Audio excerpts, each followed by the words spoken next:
Welcome to the Idaho Sheriff live stream broadcast with Dan Wilson for Kootenai County Sheriff. Here we discuss all things liberty without compromise. I'm your co-host and producer, Donna Wilson, here to screen your questions and comments. We invite them all. Dan's going to answer them. You'll only be censored or put in a time limit if you start cussing or being inappropriate, or just if you're flooding the comment section without comments that aren't moving the discussion forward. Anyone with that question, just put it right into the comment section on whichever platform you're watching. And as always, for the most interactive and full screen experience, you can join us on Facebook or YouTube. Instagram still works. If you've got trouble with that feed, come on over to Instagram or YouTube.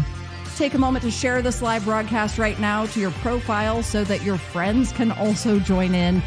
And if you're listening back on the Idaho Sheriff podcast, thank you for joining us. And remember, listen and subscribe to our podcast wherever you get your shows.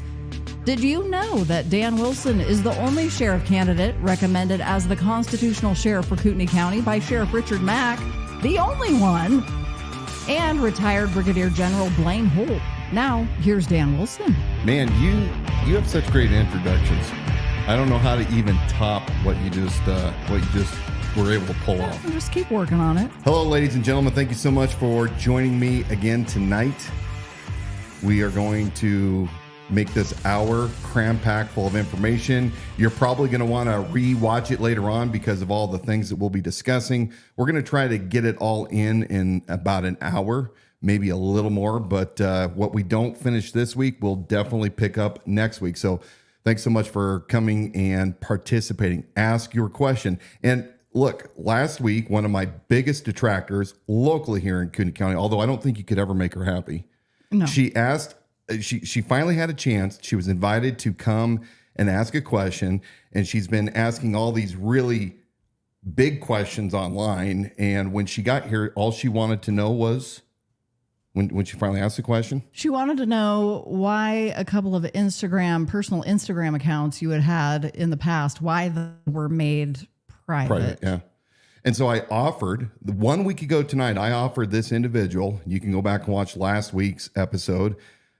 Look, I will meet with you, Donna and I will meet with you at a public place. I will allow you to see what's on those accounts. And all you have to do is reach out to us. And you know what? We never heard back. We've never heard back. Crickets. And for the biggest detractors, I think I can safely say they've also never come to an in-person town hall. They're always busy. We'd be willing to meet. Dan and I always meet together, so we're not doing some weird off-the-record conversation trying to set anybody up. But when you've got those unanswered questions, Dan's here to answer them. We do it in a safe environment so that you feel nice and safe. Now, because I wanted to go one step further and really give you guys a solid, I opened up my personal Dan D.W. Wilson Instagram account. You guys can go there yourself, take a look. It's posts that I made prior to running. And I dare you to look through any of those and find something that is unwholesome. Now, if you get all wound up, wrapped up around the axle, certain people, because there's a hashtag that, oh my God, it's so offensive. Well, you need to probably do your research as to why hashtags exist. If you've been online for any amount of time, you should already know that. And secondly, look at the content of the message, not what you think a hashtag says. In fact, you're completely disingenuous if you insist otherwise. So anyway, I wanted to get that out in the open before I forget. What an amazing weekend we had. Not only have we had speaking engagements back to back, meeting people, lots of events taking place, but we had a fundraiser last Saturday. And I want to give a heartfelt, extensive, appreciative thank you to Brad and Lisa for hosting our event. I don't think we could have had a better night. Temperature, the complete ambiance of the settings of this beautiful estate, the conversations with the people that were there. We went well into the late night, and I just thank everybody who came to listen to the message, that gave generously, and the conversations that ensued before and after. Thank you all. Thank you all to the volunteers. Thank you to those who have been helping us wave signs. I think we had a team out today waving signs. I We couldn't did. join them, Yeah, unfortunately. and I just saw some follow-up pictures to that, and then also an update. They were out waving signs in Riverstone area, and they got lots of honks and thumbs up from people. So the reception there for Dan Wilson for Kootenai County Sheriff was very positive. So when we started flying our flags, so to speak, by putting the banners up early spring, we had a good amount of people honking and waving. After the summer, after the fair, when we were waving signs on Saturday, I would say that it was exponentially higher than I had even anticipated. For those that were giving the thumbs up, that were yelling, that were honking, they all love liberty without compromise, and that will not be subdued. All of you out there that are not part of the KCRCC, that debacle, all of you that aren't a part of that organization, but are hardworking, conservative, or liberty-minded people that believe in the First Amendment, the Fourth Amendment, the Second Amendment, the Fifth Amendment, and so on, you are welcome along with the Idaho Sheriff. And I'm continually amazed at the people in this community that will come up and have a conversation. Remember, in America, we have no nobility. We have no royalty. Every American is created equal in value, and we all labor shoulder to shoulder in the cause of liberty. If you haven't joined up the cause yet, get on board. Let's do this. The other thing that's been neat to watch is we're sign waving on intersections, sometimes spread out over 4 corners, or at least they're on a couple of corners.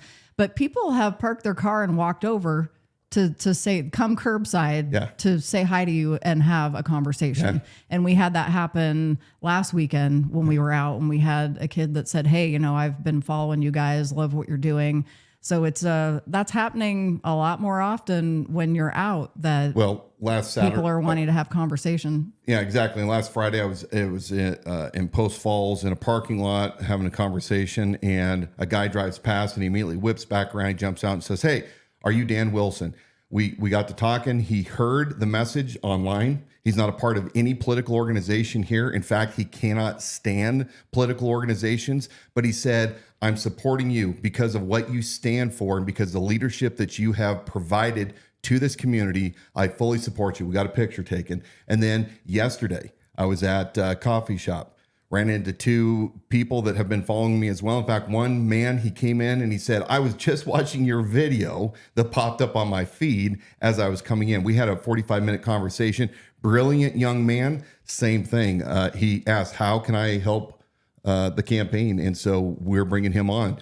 Yeah, if you want to help, let us know. And I was going to say, for anybody that says you're not accessible or they just don't know what you're about, it's like, well, I'd challenge that, because you're going in to grab a cup of coffee and still taking your time to stop and talk with a kid for 45 minutes. So you're there, you're accessible, you're ready to do it. Comment coming in on Instagram from Fox Contracting Services said that they did that, stopped by to talk to you at the fair, and just saying you were very personal and kind. Yeah. So maybe that goes against what and you were as well. Think. In fact, I loved your little one that you had, and I love the conversation. So this county is so full of good people.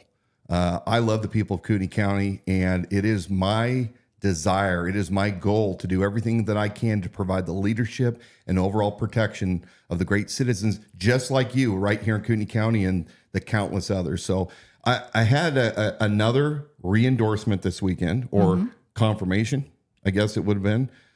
There was a rumor going around through some local groups that Bob Norris was claiming that he actually was a constitutional sheriff, and that he was the one that got the endorsement of Sheriff Richard Mack, and that I was lying. And of course, that is not true, as we have shown since April of this year when Sheriff Mack came to Kootenai County in Coeur d'Alene. He put on a presentation not only for locals, but elected officials and law enforcement. Unfortunately, I don't believe any law enforcement showed up to include Sheriff Bob Norris. But Sheriff Mack at that event endorsed me. And We have been running with that endorsement for many, many months. What do you call it when you get saved and then like when we were kids, you got saved and then it was like, I don't know. No, and then you get saved again. Oh, resaved? I don't know. What do we call that? There was something we called that. Rededicate. Rededicate. Yeah, there you go. So Sheriff Mack had to rededicate his endorsement. Well, we wanted to do something that was extremely definitive so that the lives that are out there going through the community and in the region could be, shut down once and for all. So let's watch Sheriff Mack and his re-endorsement. Okay, let's do that. I'm trying here because I actually didn't have that. I saw that coming up on the notes and I thought, I didn't. Well, you're brilliant because that was my bad prep. But I'll blame it on you. Once again, Sheriff Mack, I greatly appreciate you taking the time out of your busy schedule. I believe that when you watch this clip, it will be definitive as to who Sheriff Mack, the legend himself, the one who sued the Clinton administration and went before the Supreme Court, and he won. Sheriff Richard Mack. Hi, everybody. It's Sheriff Mack from Arizona. Most of you know that in the 1990s, when I was sheriff, I sued the federal government and won a case at the United States Supreme Court. For what? To protect the office of sheriff from the overreach of the federal government. Now I've dedicated my life to electing sheriffs who will actually stand for the same principles. Do you want a constitutional sheriff in your county? Kootenai County deserves a sheriff that will put liberty, civil rights, and freedom for all first. That's Dan Wilson. I'm supporting Dan Wilson for your sheriff because he will be that kind of sheriff. We can't be messing around with anybody else. Freedom first, Dan Wilson for Kootenai County Sheriff. I think that is pretty clear. I think it's clear. And Bob, just in case you were confused, that is Sheriff Richard Mack, and he is definitely saying that Kootenai County deserves a constitutional sheriff, and I'm grateful for his endorsement. Now, I also had another great honor this week from former, I shouldn't say former, retired Brigadier General Blaine Holt. Blaine has quite an extensive resume. You should follow him on Twitter, and I think it's under the irrescribable something or other Holt. I should have had that ready. But if you type in Blaine Holt, you'll find his Twitter page. He is full of posts. He's anti-globalist. He's all about constitutional rule and a frequent contributor to things like Newsmax. So again, it was a great honor to have him. He said extremely kind words about why he was supporting me, and I'm extremely grateful for that. So I know that made a lot of people here immediately upset, including Sheriff Bob Norris in his official capacity, because he doesn't understand the difference between, sunshine laws that state you cannot campaign when you're in uniform in your official capacity. But he blows right through that. He used the official Kootenai County Sheriff's Office Facebook page to refute an endorsement by a citizen, Blaine Holt. And, the accusations that flew, I didn't pull it up. I'm going to share those screenshots on Instagram. Maybe we'll put them on Facebook as well. I want you to see once again what a tyrant Bob Norris is. I've been telling you this for months. I've shown you many examples when he blows his top, when he gets irate, when he goes after citizens like the woman who filed a tort claim against him for things that he said in Cataldo. And then he offered a $10,000 reward later on, a bounty, if you will, for anybody that would be able to prove that she's a liar. And now here you have a man who has served his country honorably, that has quite an impressive resume. And what does he do? He immediately attacks this individual. So I want you to pay attention, those of you who are here in Kootenai County. Pay attention to what this knucklehead sheriff of yours is doing and saying. But I guess it really doesn't matter. And before I go into the next segment, I do want to say this is September 11th. And we recall that dark day in 2001 when terrorists attacked our country, and it has never been the same since that day. And we mourn the loss of those 3,000 plus people that died in those attacks, not only in airplanes crashing into fields, but into the Pentagon and into the towers. We will not forget. We will remember. And despite all of that, despite all the politics that has happened since then, the ridiculous wars where we wasted our servicemen's lives for what? We salute those who served honorably and gave their ultimate sacrifice or returned extremely battered and broken. We remember you as well, and we will not forget. And as sheriff of this county, I will always take care of our veterans in this county. I don't want to put a cloud on the statement that you just made, but we do have, I want to remind everybody, drop your questions and comments into the comment section on whatever platform you're watching tonight, Facebook, YouTube, Instagram, and I'll get those over to Dan. I want to let Mike Petum know that I am the one screening the comments and questions. Dan actually cannot see them. So him, in all his infinite wisdom, wanted to give you a lecture for, instead of campaigning today, it would have been more important to remember 9/11. So just to say that was something that Dan had respectfully planned to do. That was not at your prompting, and I want to go on the record to say that. Oh, is he saying something in there? That was the comment he dropped, and then he said nice recovery, assuming that you were reading that up on the screen and hadn't planned to do that, or that you somehow felt that campaigning today was more important than remembering a solemn occasion. Okay, Mike. Yeah, thanks for that. So go ahead and drop those comments in. I also want to remind you guys that to subscribe to our YouTube channel, that the content there is growing by the day. We've got a short segment, a special segment there on the license plate recognition that continues to get views and comments. And so that's growing by the day, showing us that has really been a hot button issue there on YouTube. So subscribe to the channel. Not only will you get automatic reminders when we go live, but you're going to see the growing content there that's been issues important to the people here of Kootenai County. What's been going on with our debate videos, our debate request / challenge? We have had over 30,000, probably nearly reaching 35,000 views on that video. It's been shared a whole lot of times, lots of comments on it. Mm-hmm. So we know that it's getting visibility in Kootenai County, and we know that being able to see a debate between sheriff candidates is important to the voters and people here in Kootenai County. So no matter how much other media outlets may be ignoring that or trying to suppress it, it is something that we know people are asking about when we open the front door and walk outside and are having real life conversations with people. That's something they're asking to see, so that they feel they can see these two candidates side by side and make that vote and be informed in doing so. Yeah. Well, Bob refuses. He now has 4 more days, I believe, to respond. If and when he does not respond, we will, instead of a debate, we're going to have a big town hall for everybody in the county to show up, and we're going to be there to talk with the people. I love talking with the people. I don't think there's ever a time where I meet with a group and I spread the message. Not only do I talk about what's going on in our world, but I also talk about what's good, what plan of action that I have, despite the fact that there are these alternative medias here locally that we're going to talk about shortly that want to say the direct opposite, that want to spread the mistruths. But we are going to have our own rally if Bob decides that, he's too chicken to actually debate me. We do have some questions coming in. I know that we've got some other things we want to cover. So yeah, if now is a good time, I'm going to take one from Facebook. We have Logan. Thanks for watching tonight and joining in the discussion.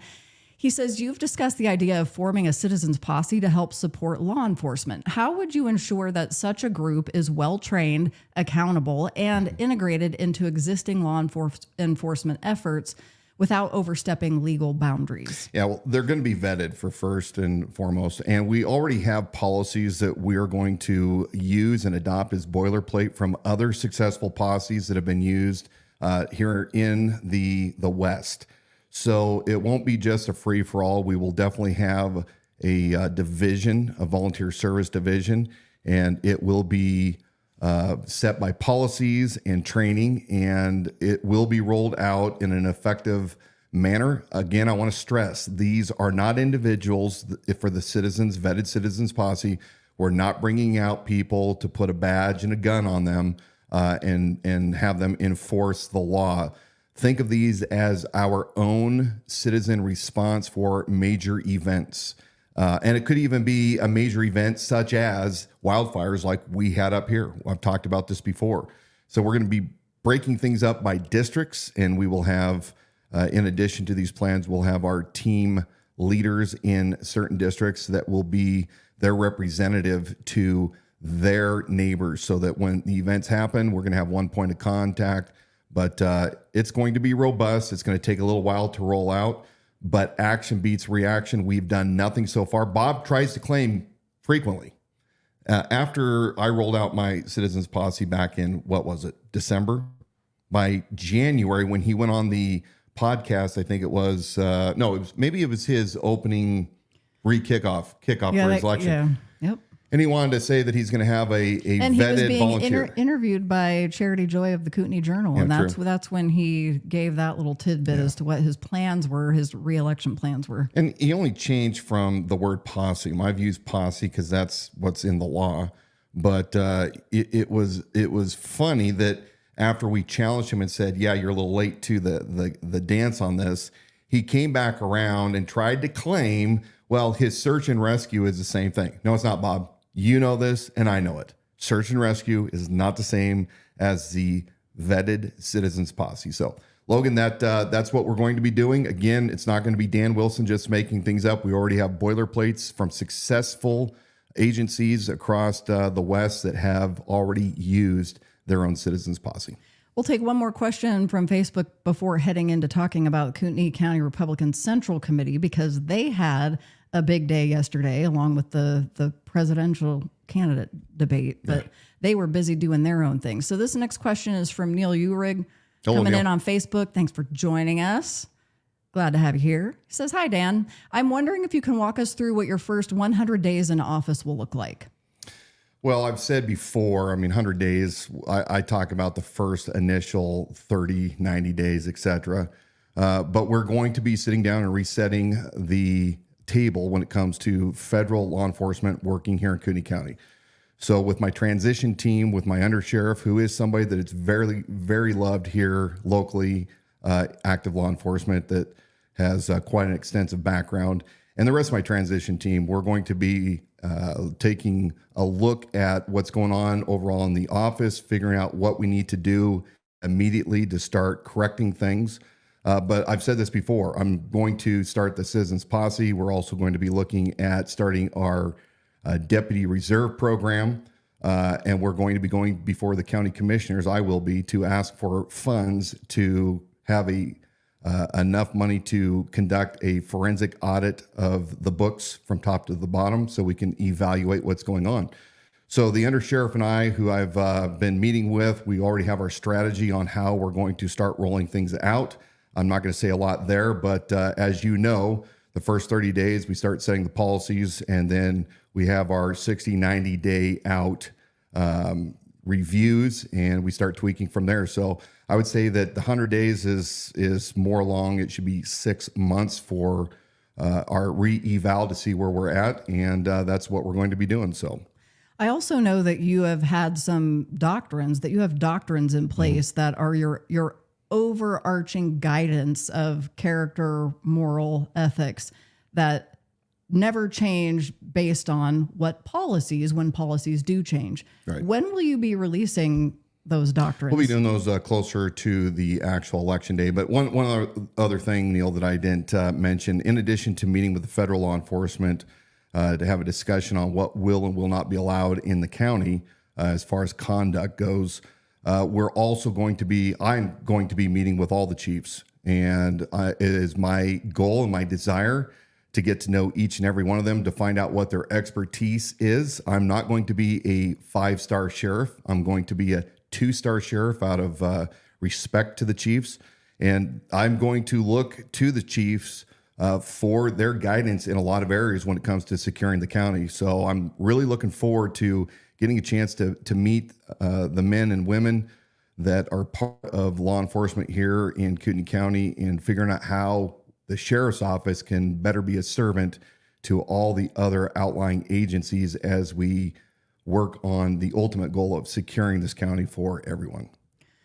Brad, I didn't miss your question. We'll come back to that in a bit. I want to talk about the Kootenai County Republican Central Committee, which we have been told the conservatives in Kootenai County really just could not function without that central committee and their vetting process. And if you intend to be a viable candidate and stand a chance, then you would really need that recommendation of the central committee.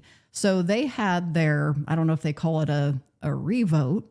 Well, you have to set it up a little bit. Yeah, let you go ahead and do that. I believe that the vetting process, as it was originally set up, had great intentions. I mean, I think that those that were behind it really were solid in their methodology and as to why they wanted to do it.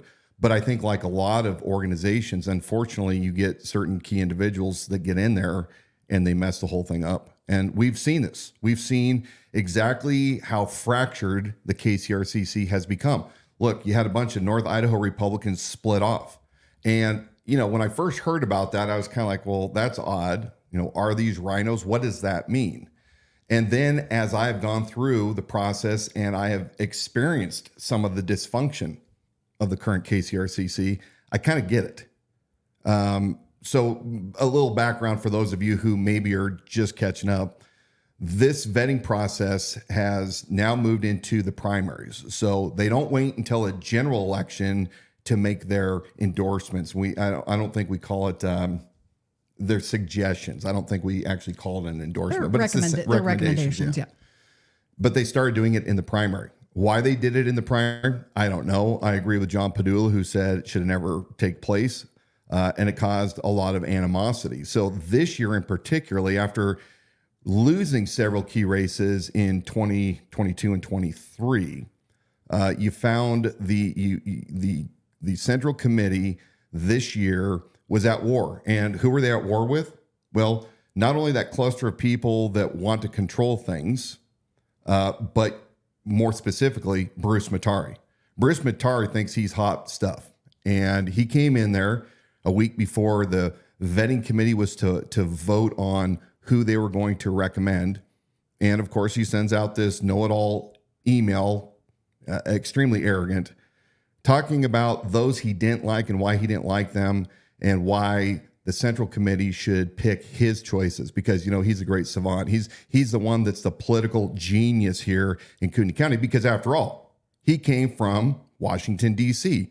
And as I was told just the other day, that his wife, when they first came here, immediately got on the board of one of the Republican women groups. So Bruce, he had his angle. And that angle of the candidates that he wanted for county commissioner also was strangely the same ones that the Fraternal Order of Police, Lodge 43, better known as the Kootenai County Deputy Sheriff's Association, and their political action committee, well, they wanted those too. And they didn't align with those that the KCRCC eventually suggested and put their stamp of approval on, like Mark Everline and Leslie Duncan. The FOP and Bruce wanted Brett Surplus, who's got a past. You can go and look at my previous episodes. All roads lead to Matari, and Sleepy Dale Givety. But the clincher was, and this is what I find hilarious, and we're going to talk about this here in a second. That mailer that went out, that Bob Norris admitted to allowing the Kootenai County Sheriff's badge to be used by a political action committee, his Deputy Sheriff's Association, that they get money and they can take that money and put it towards campaigns. Now, they don't put it into the actual candidates' coffers. No, instead, they run their own advertisements. And Bob Norris is a direct recipient of this. And he allows them to use the sheriff's office badge, and they put it on a green stripe, green backed flyer that went out in the mail, and it had President Trump because, of course, we all want to align with President Trump. And then you had Sheriff Bob Norris, and you had the two county commission candidates that were not the KCRCC recommended. But here's the one that burned most people that were good people at the KCRCC at the precinct committeeman level. Well, each neighborhood had a customized mailer that included whatever North Idaho Republican or other non-KCRCC PC choice was. And as a result, the Central Committee lost 30 positions of their incumbents, those that had been faithful and loyal to the KCRCC, and they lost to largely North Idaho Republicans. Now, I have nothing to say about, because I don't know any of these people. I know one, but I don't have enough to say whether they're good or bad. But I know that a lot of those that were part of the KCRCC were extremely angry about Bob Norris and his double cross. And we know that ties back to Bruce Matari, because Bruce Matari's wife, Carla, just happened to be handling the social media page of the Fraternal Order of Police Deputy Sheriff's PAC. Jumping in with a quick question. It's related. Yeah. When is Bruce up to be unelected? Not soon enough. Yeah. Not soon enough. That was a question from YouTube. Thanks for asking. 2 years. So he did this massive backstab, and he did what he wanted to do. And we were told, well, you know what? This really fractured the party. In fact, people were so angry at Bob Norris because Bob is told by Brent that you're going to have to do a I'm sorry video, that I didn't give permission to use, the sheriff's badge to advertise for candidates that were, non-KCRCC endorsed. I gave them permission for certain ones, but not all of them. And then, of course, Deputy Nick Franson, who is the president of the FOP, he returns a favor and he says, look, in his social media posts, we're being called liars. We did get permission, and it's a sad day when, we're being basically pissed on. That's my own words. So we hear that there's this great disruption and that so many people at the Central Committee are absolutely angry and disgusted by Bob Norris. And it sort of seemed that way. Mm-hmm. I mean, you had the float. We were in all the parades along with them. And on the float, they had everybody's signs for the first couple weeks, but they didn't have Bob Norris. He was just in a timeout. Timeout. Good. That's a good one. That's what it was. So, of course, they showed him. We hear for weeks and weeks and weeks that, you know what, there's going to be a demand that with Bob's double crossing of the Republican Central Committee PCs that are so angry that they lost these 30 seats that, well, you know what, a reckoning's coming and they're going to vote to unendorse him. And I heard this over and over and over again, but I didn't ever give it any clout myself. I appreciate those that had faith in it, but the reality is Bob is the central figure for the KCRCC. He's the main attraction. He has to be there. And if Bob's not there, then what does the credibility of the KCRCC in general even have anymore? So we find ourselves last night. Now, I've heard secondhand accounts, so I'm going to preface this by saying that I have not heard directly from one of the attendees. As you're getting ready to tell us what happened last night, I just want to break in and say we are going to get back to your questions. So if you have them, drop them right into the comment section and we'll make sure to get through those in order because we do have some coming in. We also have a fun back and forth going between Mike and Mike. Two different mics. Mike, just hold on. We're going to talk about you shortly. So we're coming back. So KCRCC in last night. So they met last night to, I guess, re-endorse their candidates that already went through the vetting process. And from what it sounds like, they had the Dirty 30, not my words. That's the name of these 30 new electeds that were, that had beat out the former KCRCC sweethearts. And the idea was that, these 30 needed to have a chance now to put their stamp of approval on re-endorsing or approving or whatever we're going to call it, recommending these candidates. And we heard that Bob was going to definitely get ejected. He was going to get the boot. He was going to get the boot for his bad, naughty behavior. Bad Bob. Well, the way I heard it went, and if it changes next week, I will come back and correct the record. But they grouped all the PCs in certain, groupings where they sat. And then when it came to Bob, and maybe it was the others, but I was just told Bob, that a motion was made to unendorse him. And rather than doing things by secret ballot, instead they had to take a audible, voice ballot. Audible vote? Audible vote, voice vote. And you know what? 3 or 4 people actually said, yeah, we don't want to endorse Bob. The rest of them all voted hook, line, and sinker, all in step for the traitor. So what do we conclude? One of a couple things. One is that because Bob is such a bully, and we hear this all the time, that some of those poor PCs did not want to go on the record when it should have been a secret ballot. But, I don't even know if Robert's Rules of Order were even used. But he got the overwhelming endorsement again. And so he gets rewarded, knowing that he has a tort claim right now against him by credible witnesses that say that it did happen, and all the many other things that are surrounding Bob Norris and his sketchiness, to include, the double crossing. Remember, KCRCC people, you rewarded a dude that cut you in the throat, stabbed you in the back.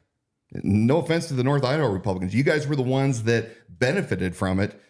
But if he did it to them, he's eventually going to do something like that to you. And he was rewarded. So the 4 or so, or maybe it was 5, but whatever small group that came out that said, Bob does not deserve to be re-endorsed. My hat's off to you, mad respect. But KCRCC, you now own this. Every last one of you that didn't have the courage to do the right thing by ejecting him, you now own this. You are inseparable from Bob Norris. And anything that comes out about Bob Norris, those of you that have been privy to information that you should have been going, what's going on with this guy? Well, guess what? You guys will now forever be tied to it. And all of you folks that are not, that are listening right now and watching, that are not a part of this Kootenai County Central Committee, know that they're going to put out a mailer. And this mailer is brain dead people. If you believe that Kootenai County is a Republican area rather than a conservative area, you go directly to this, Central Committee mailer that goes out, this little red flyer, and it tells you mindlessly who to check off. Don't fall for it. Use your brain. There is a leader right now that is far greater, a far better solution than Bob Norris, who has articulated the plan, who has met with people and shared liberty without compromise. And I am not joined to one party. Now, I am personally extremely conservative, but I will protect everybody's rights because I believe in the Bill of Rights. And I won't go to your house and pull a book out that I don't think you should have.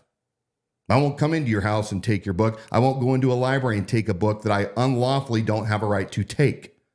That's up for the citizens, who, by the way, have allowed this to happen through your state legislators that you keep electing, that aren't changing the laws, for conduct that can be held in public. It is a cultural war right now, and those that don't align with your conservative values are winning because you guys have allowed them to. So enough said on that. KCRCC, good luck with that.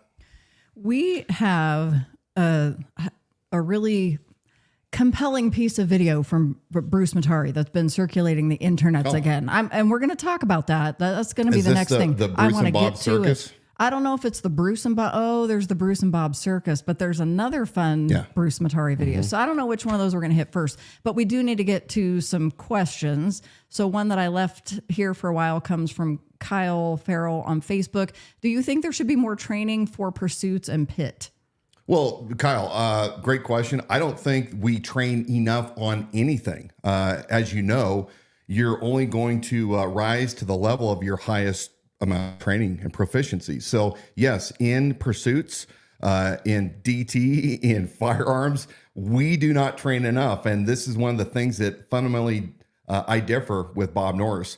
And I'm going to bring a lot more training into the Kootenai County Sheriff's Office because I believe that we can't train enough. And yes, pit maneuvers, high speed, all EVOC courses should be routinely, we should be routinely certifying all of our deputies at least yearly. But yes, I'm a huge fan of all things training. In fact, when I was a reserve officer, not only did I meet the minimum 4-hour in-service training each month and the firearms training and the EVOC, but I also paid to go to additional classes myself because in order to be an effective law enforcement professional on the street, you have to have training. They're perishable skills. They are And absolutely I've heard you talk perishable about skills. that Yeah. before. So if you're not training, you're going to lose it.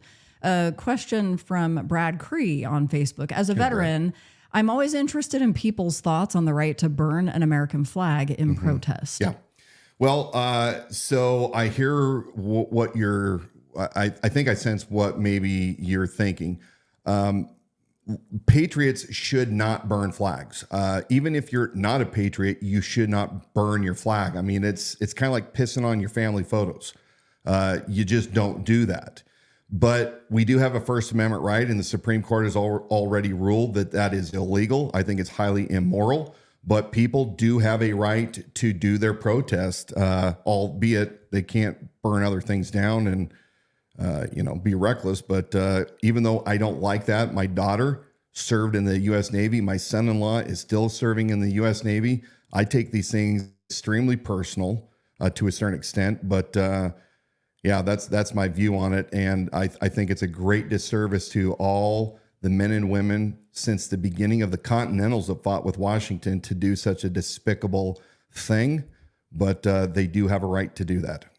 Thank you, Brad, for asking that question. And a reminder to everybody else, if you've just joined in, you've still got time to put your question right into that comment section, or you can continue dialoguing back and forth with each other. Some of you are doing that, and that's been fun to watch.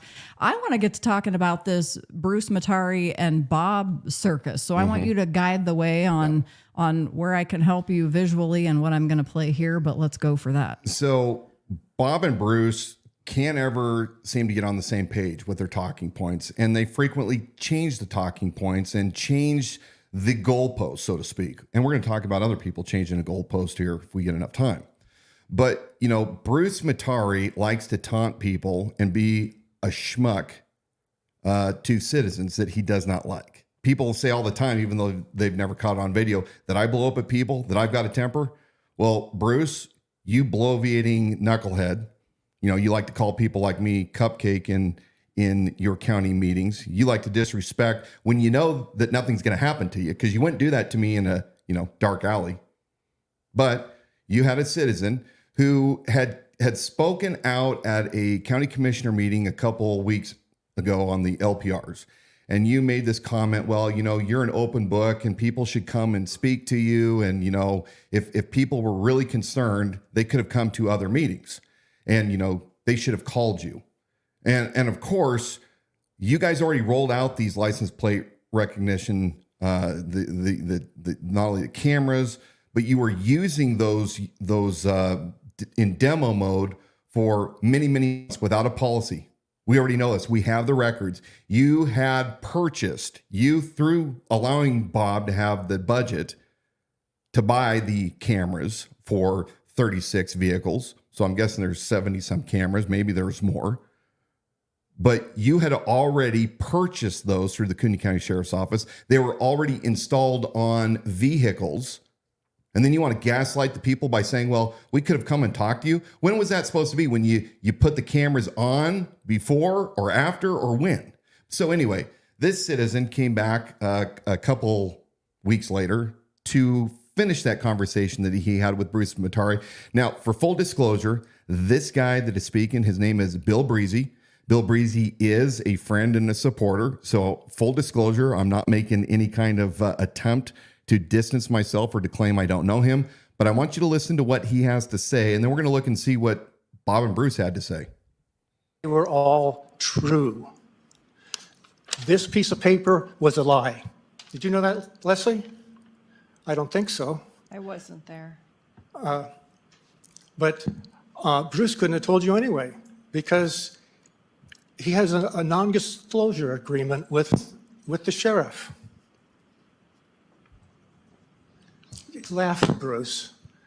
There's no laughing. A simple public records request would establish that I do not have a non-disclosure agreement with anybody. Okay.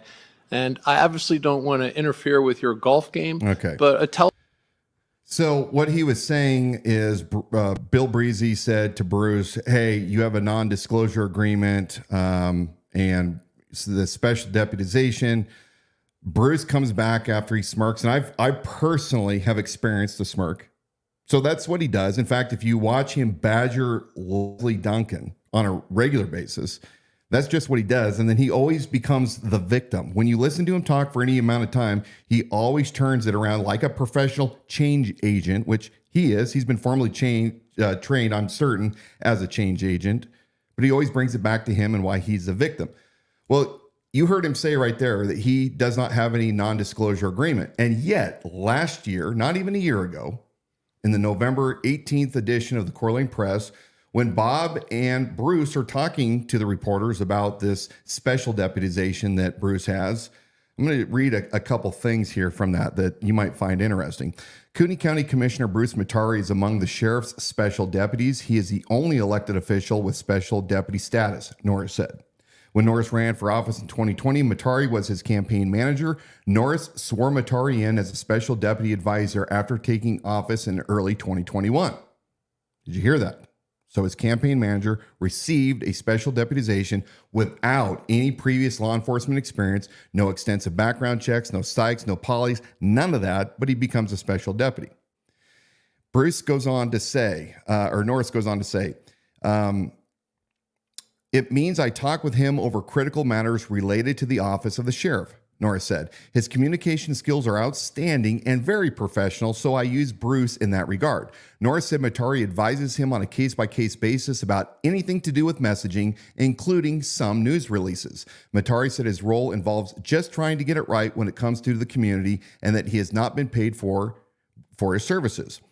Being a special deputy advisor allowed the sheriff to have a more candid conversation with me about the issues inside the Kootenai County Sheriff's Office and how that affects the community. Matari said in an email to the press, as an advisor and now a commissioner, I recognize the value and the importance of maintaining a strong relationship between government in general and law enforcement specifically within our community. It goes on to talk about him talking in his published blog. He says, I simply provided advice to the sheriff about the issues that affect the community, mostly through better communication. There's nothing top secret about his special deputy role, Matari said, but he's not at liberty to discuss the details. Here's the clincher. Special deputies sign a non-disclosure agreement, Norris said. So, Bruce, are you lying? Or is Sheriff Bad Boy Bob lying? You've been dancing around this since I've been bringing this up for months now.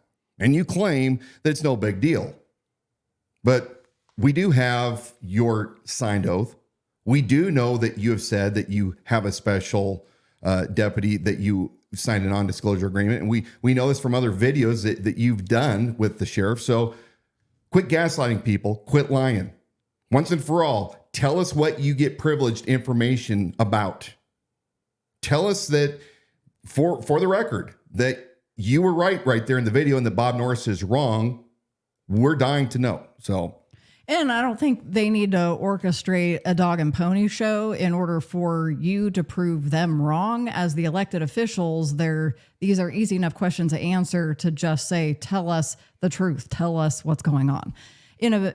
Coming up here in a couple of minutes, we're going to be discussing what's going on in our local news media. Where are the unbiased journalists? Mm-hmm. Where is the media coverage of Dan Wilson running against Bob Norris for Kootenai County Sheriff? Crickets. Where is it? But right now, another question from Logan on Facebook.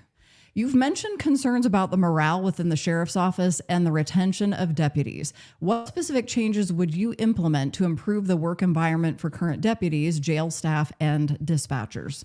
Number one, we're going to get rid of the deputy gang problem, which is those that are on Bob's team who take precedence over everybody else, and everybody else that is not a Bob sycophant, a Bob fan, they're kicked to the curb. We're going to go in and we're going to change everything so that it's merit-based. We're going to remind the deputies that to be a deputy, it's a calling, that you're there because you have a special anointing to do the work of the people, and that it comes with certain things that you must do. But we're also going to make certain that you start getting the deputies that are so gravely needed in the jail. We're still down 20 deputies. Despite the pay raises that the sheriff's office has received to give to deputies from the Board of County Commissioners, We know that morale is so bad, that turnover is so great. People are retiring. They're going to other agencies, not because just the pay, but because the morale is low. I've been told by countless deputies over and over again who does not show up to the jail. Bob Norris. Bob Norris doesn't show up to talk to his troops in the jail. The undersheriff does. And I've heard from many deputies that they appreciate that. But the forced overtime, the fact that I'm being told by reputable sources that we're one event away from having a consent decree where the DOJ comes in. So we're going to be changing a lot of that. We're going to bring in a model of extreme ownership. And we can talk more about that in a future episode. I've talked about it in previous, but we are going to make things a lot better because I know firsthand, running successful companies for 25 years, what it takes to take care of the people that take care of us, and ultimately the deputies and the staff that are not sworn are there to serve the public. And there's so many of you that are doing a great job. You're suffering. I've heard it. Hang in there. Hope's coming. One more question from Logan, and then we're going to get on to talking about what in the world is going on in local news media. But another great question from Logan on Facebook. With your business and construction management background, how do you plan to navigate the steep learning curve in law enforcement administration? What steps will you take to ensure your decision-making is informed by the complexities of policing? Well, like in my business, for 25 years, I've excelled by surrounding myself with subject matter experts. I was a 20-something young kid when I started my construction companies. And now I am at where I'm at now because I learned early on that if you want to be successful, you have to surround yourself by proven men and women in their various fields that know what they're talking about. You have to listen to their advice. There's a Proverbs that says, plans fail for lack of counsel, but out of an abundance of counsel, you will succeed. I've already chosen my undersheriff. My undersheriff has an extensive background when it comes to law enforcement. So the undersheriff who runs the day-to-day operations, I have advisors. I have a lot of former law enforcement professionals that are advising me on all sorts of policies. So look, I adapt really quick. I adapt very quickly to things, and I have no doubt that with the right team that I will surround myself with, including a shakeup inside command, that the learning curve won't be as steep as what you may think. And you also may not believe that I know as much as I actually do. So, do you think Bob Norris was prepared for getting into budget situations? Has he ever personally written a budget? Bob Norris has never created a job out of thin air. Bob Norris has never played with a budget that was derived of his own dollars, his own treasure, where the consequences of failing meant catastrophic, failure and consequences for his own personal life. When it comes to Bob Norris, he's never produced a resume to tell us exactly what he did. We have been told that Bob Norris had a heart attack in 2003 and was off work for almost a year. I've been told this. I have seen documents that are very credible, and that he came back in when his friend, a captain, offered him a job. This was after he gave Paul Tanaka a $600 contribution for his Gardenia mayor race. And Bob came back in because my understanding is he was not going to be qualified to be on the street anymore due to the heart attack and the stents that he had in his heart. And so he was given this cush job. Now, we have no metrics to measure exactly how successful Bob was. He says that he did certain things, but it's not verifiable. And Bob was only a lieutenant. He was a lieutenant of an intelligence wing that was funded by Homeland Security. Don't forget that, folks. Joint Regional Intelligence Center, which Bob brags about, where he managed assets like the CIA and the FBI. Well, that's what he was doing there. He claims that he was managing 350 people, but he was always managing budgets that other people derived, taxpayer dollars, and all these other safeguards and professionals inside that office. But he hasn't had the experience like I have.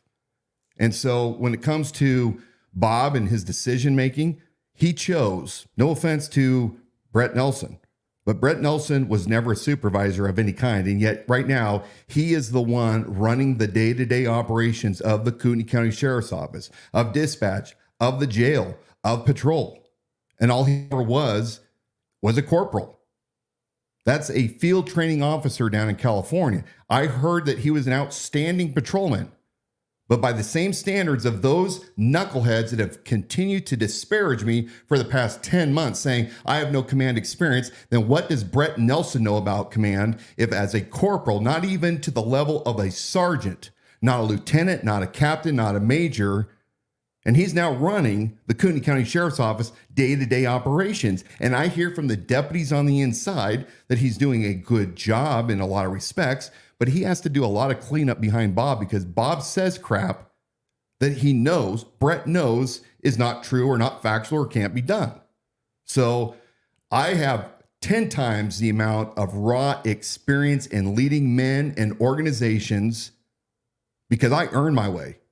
Not like Bob that had hundreds of other support staff to pick him up if he failed, or tax dollars that could come floating back in if he mismanaged. I mean, he was managing budgets that Homeland Security gave. So I don't know. Guess I'm off my rant. Good rant. Now, local media. Yeah. We've noticed the failure to recognize almost the absolute failure, other than an original publishing of the press release that you entered the race at the end of last year, the race for Kootenai County Sheriff. And aside from that, you have local news media outlets that just fail to really acknowledge all of what's going on in this race, especially as it's heating up. And we know that the citizens here in Kootenai County are recognizing who Dan Wilson is. The support is growing by the day. Right. And we've really had to create our own method and means and media distribution channels in an effort to do that, because we don't seem to have an unbiased media here that reports on things that should be investigated. Yeah. Investigative reporting. Yeah. So what do you see, where did you want to go with that? I'm not sure what you're I'm looking for here. a slide that I don't have, but really to set this up, a week ago or so, Bob Norris put out a press release. And in this press release, and I'm sorry that was that the slide you were looking for? I was looking for that slide. But in this press release, you guys can go back on the Instagram or Facebook page. He talks about disinformation. With Bob, anytime somebody challenges him, he talks about disinformation. And in this particular case, it was regarding the license plate readers. And I've already debunked his horseshit. Whoops. Whoop, beep. I already debunked what he was saying.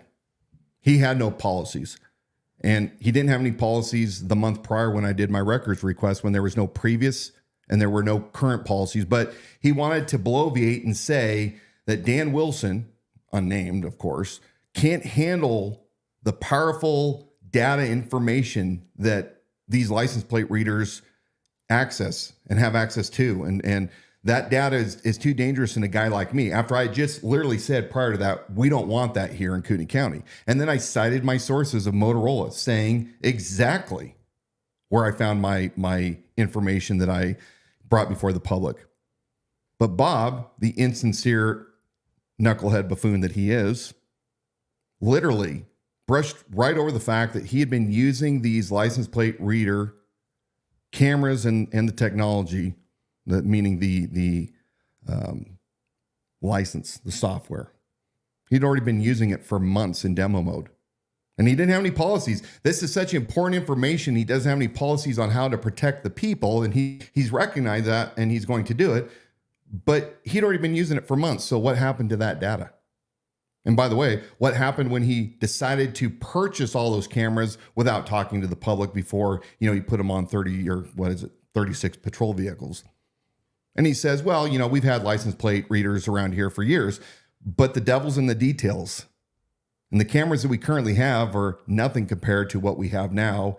And after 16 years, Americans, especially Americans in Kootenai County that love our privacy, we're starting to say, no, we don't want it. But Bob puts out this press release saying, there's a lot of disinformation, and he tries to discredit by saying that I didn't provide my sources, which I did.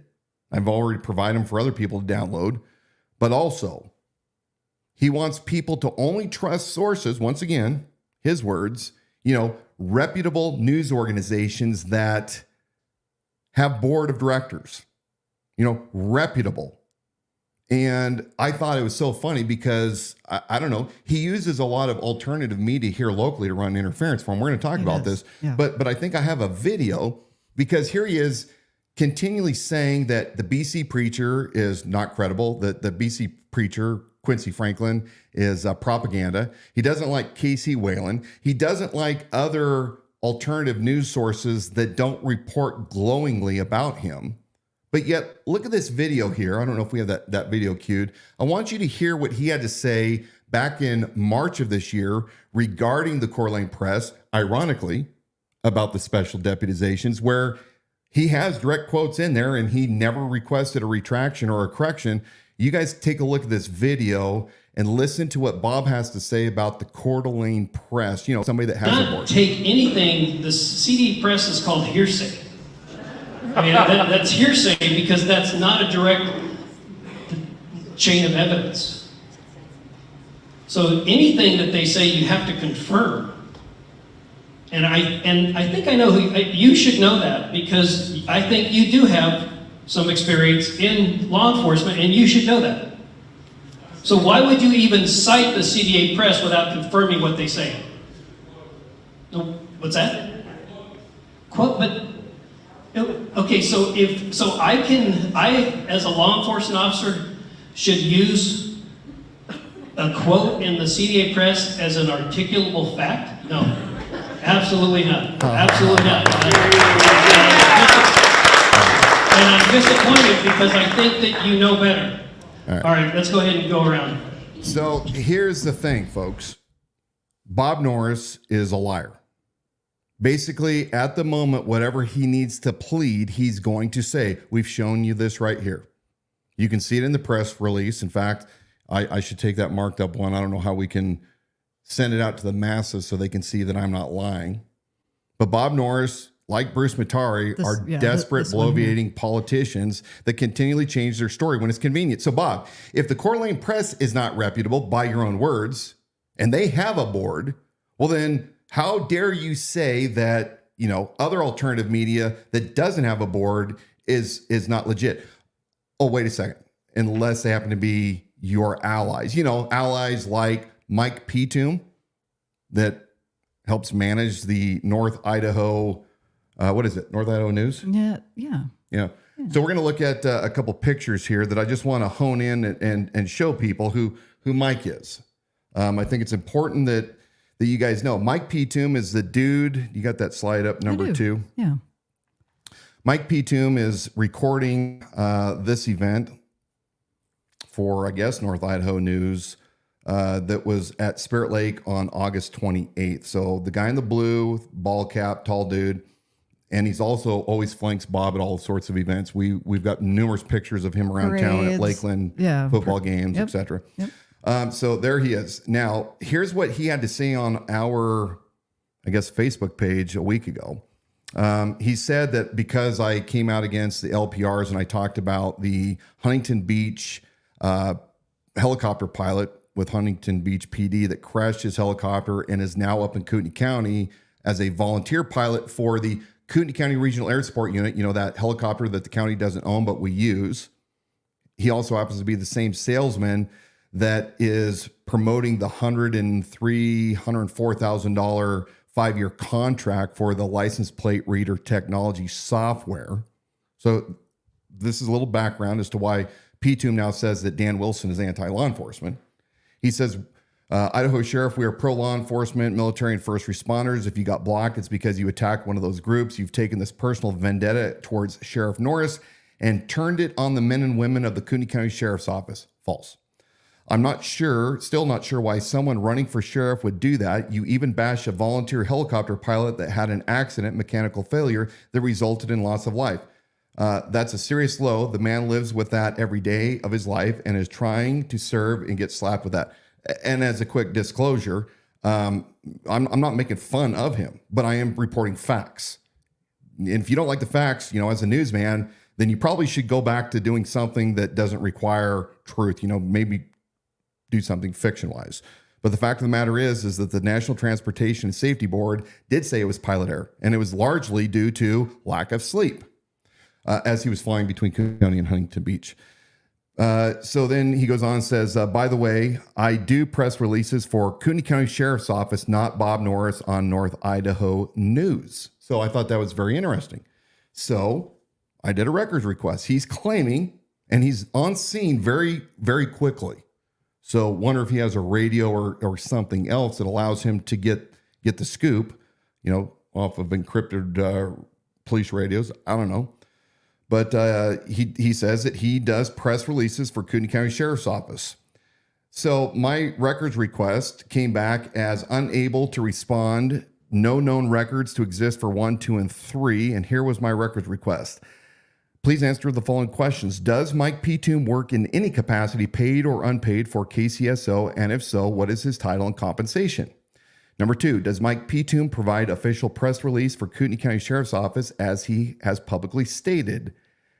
3, please provide all emails between Sheriff Robert Norris and Mike P. from 7/1/24 to 9/4/24. So, Mike, I don't really know if you were trying to impress us or if the sheriff's office is lying or if you're misunderstood or what. But hey, brother, you're the one that said what you said. We provided the information to the sheriff's office. They claim that you don't work there. So are you doing this on the side for Bob Norris? Please, let us know exactly what you're doing so that we can understand your comment, because it was important enough for you to tell us as to why you blocked the Idaho Sheriff from North Idaho News. And I'm just going to do a share here for anybody who may not be familiar with what North Idaho News is. They created a Facebook page. So this is an organized Facebook page that was created February 27th, 2018. They've got 3 admins to the page. They actually have not gone through Meta's verification process yet. But they are claimed to be North Idaho News. They're a media news company. Mm-hmm. And so Mike P. is the one that seems to be the guy that gets around town. Yeah. And certainly not an unbiased reporter, not mm-hmm. unbiased when he's sharing press releases for Kootenai County Sheriff's Office. Bob, my question is, is Mike P. and the folks over at North Idaho News also false news because they don't have a board of directors? Maybe they do. I don't know. Couldn't find it. Has Mike P. shared any press releases from Dan Wilson for Kootenai County Sheriff? Yeah. Have you? Because he's saying he gets a list of press releases. Okay, we get it.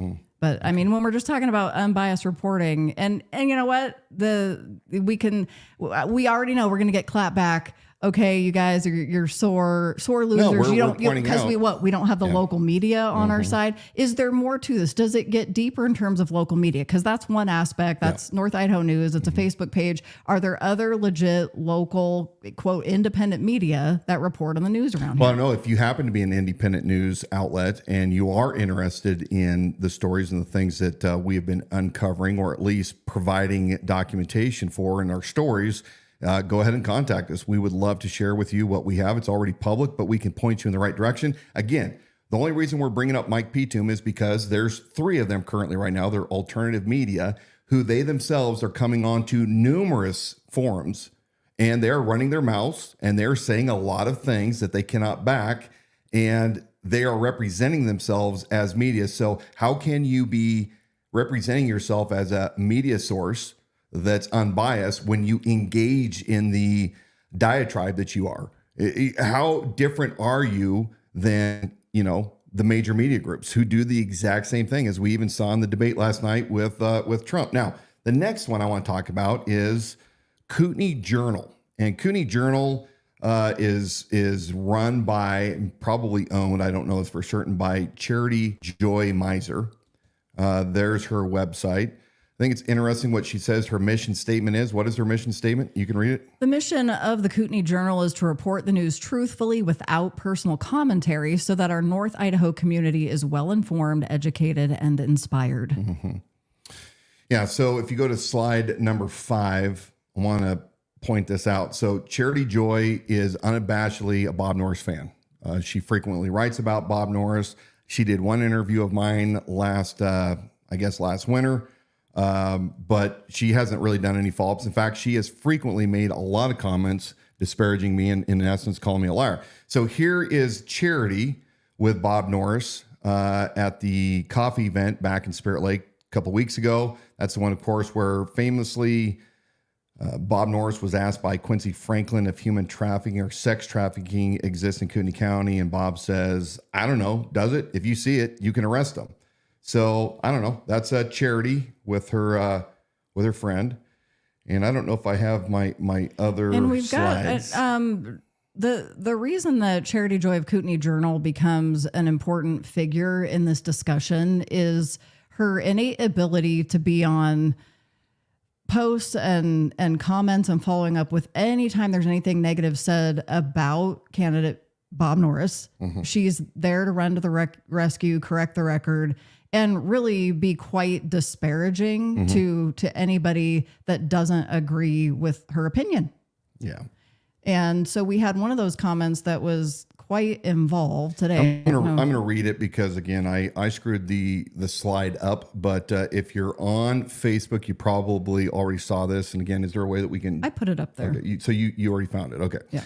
So what it says is Charity Joy, she's commenting about me, and she says, this reminds me of the time North Idaho Republicans mimicked the KCRCC campaign material. It was a classic progressive Democrat move. Very interesting to see the Liberty Without Compromise campaign proxies using the same progressive Democratic formula. Other than labeling himself as the Idaho sheriff while never holding the title or working as law enforcement officer in Idaho, is there anything original about Wilson's gutter-style political campaign? That's a little hurtful. I mean, I understand why you guys are sore that Bob wasn't smart enough to secure the idahosheriff.com. And I understand that you guys somehow make the jump that people really take it serious that I am the Idaho sheriff. You know, not saying that I'm the Kootenai County sheriff, but, you know, the Idaho sheriff, kind of like the American sheriff.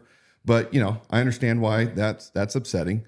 Goes on to say, all the campaign has done so far is regurgitate right-leaning talking points without substantive policy initiatives to implement said right-leaning ideology. I know more about constitutional principles, leadership, and implementing policy initiatives than Wilson and his entire campaign cadre. It's painful to listen to a candidate who constantly contradicts himself while exposing his complete lack of understanding on the application of the federal Constitution, the Idaho State Constitution, jurisdictional authority, and the judicial role in upholding the rule of law. It's a mouthpiece. I'm a mouthful. I'm really glad, Charity, that you know how much I do or don't know about the Constitution. I'm certain, I'm certain that when you were a part of the John Birch Society, before you got kicked out, that you probably know a lot more. And I'm guessing that, you probably know way more than me. Okay. You got me. You're not running for sheriff, by the way. So, you're welcome to run for sheriff too. How those who live outside the Dan girl click views the Wilson campaign, hypocritical, unimaginative, and phony. So this is Charity Joy losing her mind on numerous forms. She started yesterday when Blaine Holt gave his endorsement. So here you have Mike Petum that's side by side with Bob Norris all of the time.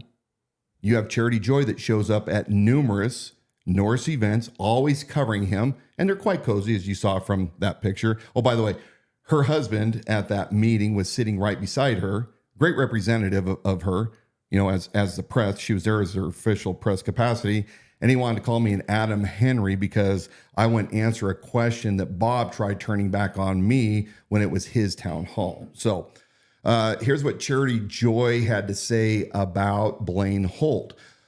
Before, I think that might be a little more involved. So I just want to let everybody know we've gone over the hour that we typically do. So we're going to hang on for just a little bit more here. We may not be able to get back to your questions just because it has been long. If we have a question, let's answer those. Those take precedence.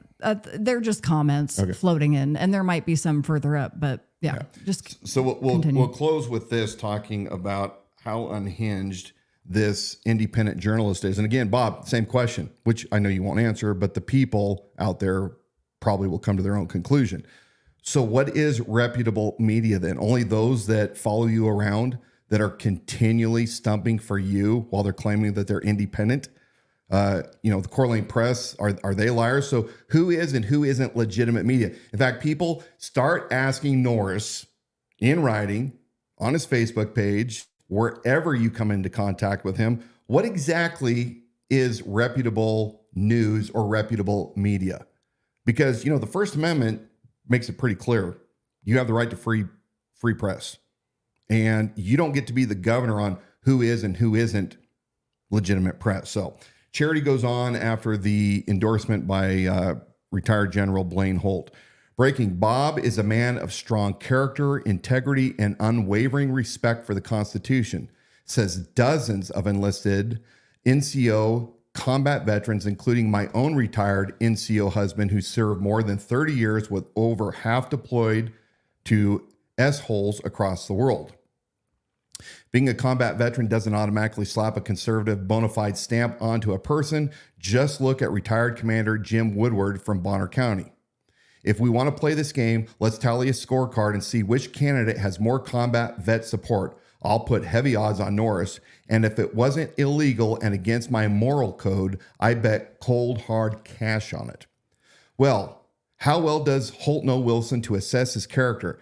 How can he hold the opinion, but it doesn't hold, he can hold the opinion, but it doesn't carry weight without a long-standing personal relationship with the person he's vouching for. A 4-star General Milley is a piece of, as are many flag officers. As Holt is a member of the CFR and a NATO advisor, the globalist warmongering institutions that conservatives universally despise.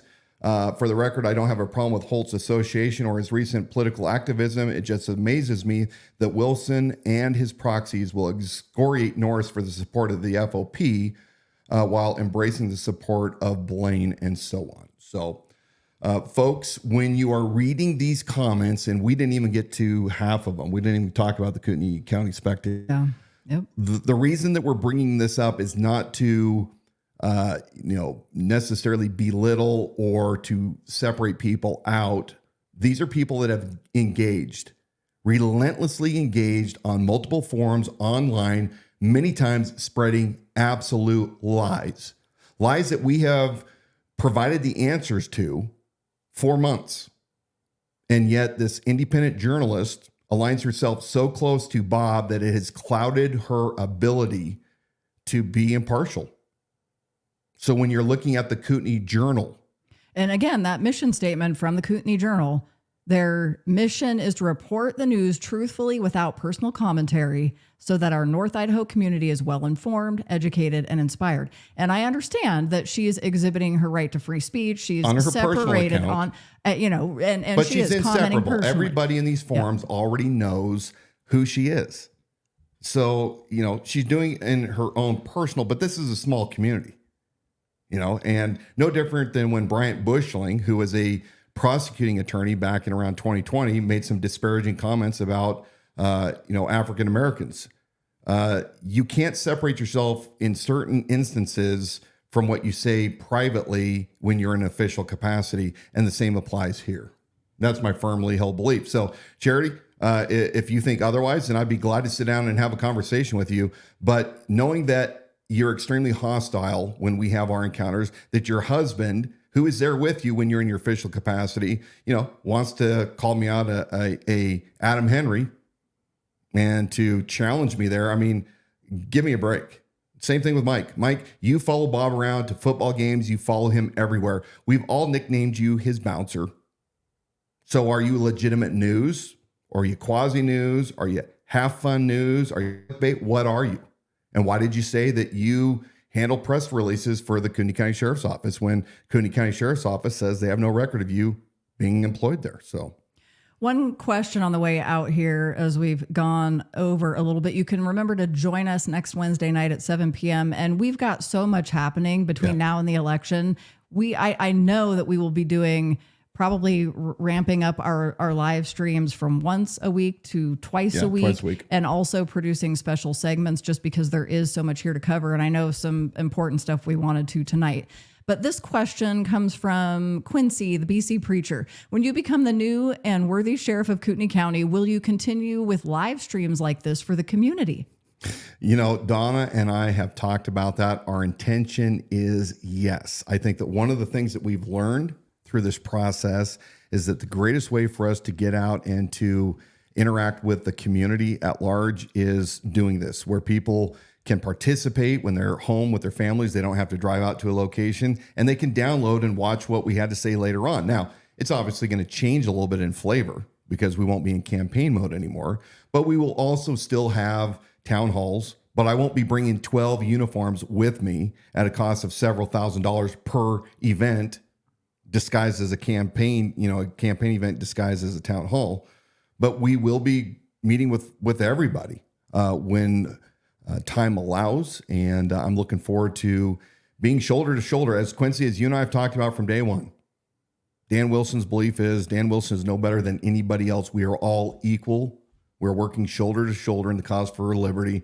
And I love the people that I meet out in Kootenai County all the time. So I want you folks on this solemn day not to forget the freedom that we currently have, that we're close to losing, especially after the Patriot Act, when we started seeing the erosion of our rights. And I don't care whether or not you are extremely conservative in your viewpoints or extremely liberal in your viewpoints. If you love liberty, if you love the Bill of Rights, join with me.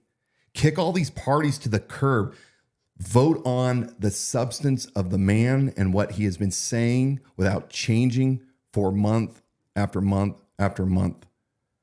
I look forward to being your next sheriff. Joining me in this cause. Remember, we didn't descend from fearful men. We descended from men who understood the time, they acted accordingly, and they dedicated their lives, their fortunes, and their sacred honor.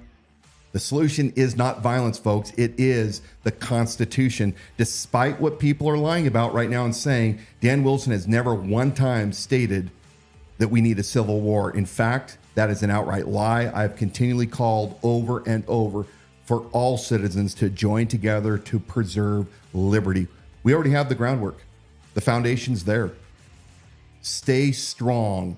Stay encouraged. Always be encouraged. Now, may God bless you all. May God bless America. And we'll see you soon. Thank you for joining us tonight here on the Idaho Sheriff live stream broadcast with Dan Wilson for Kootenai County Sheriff. Over on Instagram, Fox Contracting Services says, "We need this change. You have my vote. Keep up the fight. Let's go." And then also from Matt on Instagram, "You made a huge impression on my 7-year-old son. The highlight of his day was meeting you." I love meeting him too, man. Tell him hello for me. We've got, remember to join us every Wednesday night for this live stream broadcast, 7 p.m. Look for our billboard. Elijah says, "Hello, I met you before." And remodel my Idaho home on Instagram. You are the people's guy. Thanks for joining us there, you guys. Lodestar Construction got your back. Let's go. Let's get it done. Love you all. Subscribe to our YouTube channel, The Idaho Sheriff, to get automatic reminders and to see those great videos that we're putting out. Lots of special segments. The Idaho Sheriff Podcast, you can listen and subscribe wherever you get your shows. Learn more about Dan Wilson, his platform policies, and viewpoints on our website at theidahosheriff.com. Koi Pond Kid, sorry I missed you guys. He's been canning. He's been busy. Pickles. You caught us right here at the end. But Pickles. yeah, send us some salsa and pickles, Koi Pond. Liberty without compromise. Spread the message far. Spread it wide. I think it's time for a cigar. Most definitely. See you guys. Take care.